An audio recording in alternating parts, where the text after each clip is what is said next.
তাফসীরকারক তাফসীর করেছে তথ্য জানার জন্য, কিয়ামত হবে কি হবে না তাদের উদ্দেশ্য ছিল সেই বিষয়ে তারা একজন আরেকজনকে জিজ্ঞাসাবাদ করতেছেন, কিয়ামত হবে কি হবে না।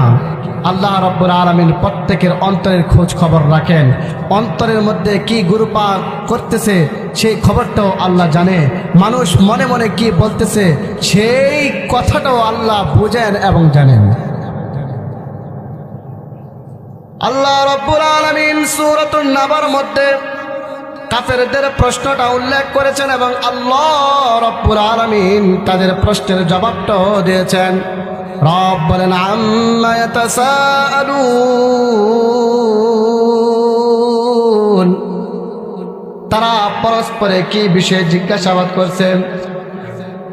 আম্মা ইয়াতাসাআলুন, তারা কি বিষয়ে জিজ্ঞাসাবাদ করছেন। আল্লাহ রাব্বুল আলামিন প্রশ্ন করে আল্লাহ তাআলা জবাব দিয়েছেন, আনিন নাবাইল আযীম,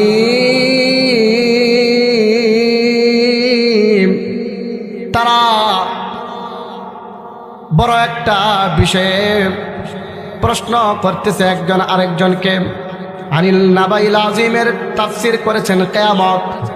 কিয়ামতের ব্যাপারে তারা একজন আরেকজনকে প্রশ্ন করতেছে। আল্লাহ রাব্বুল আলামিন তাদের প্রশ্নটা জেনে নিলেন এবং আল্লাহ তাআলা উত্তর দিয়ে দিলেন।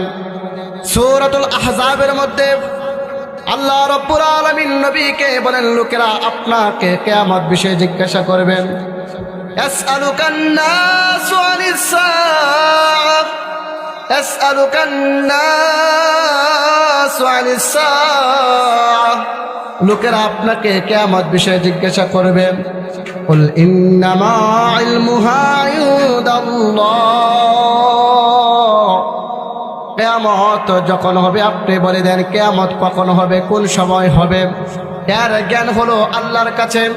ওয়ামা ইউদরিকা লাআল্লাস সাআতা তাকুনু করিবা, আপনি আবার কিভাবে জানবেন সম্ভবত কিয়ামত একেবারে নিকটে। লাআল্লাস সাআতা তাকুনু করিবা, সম্ভবত কিয়ামত একেবারে নিকটে।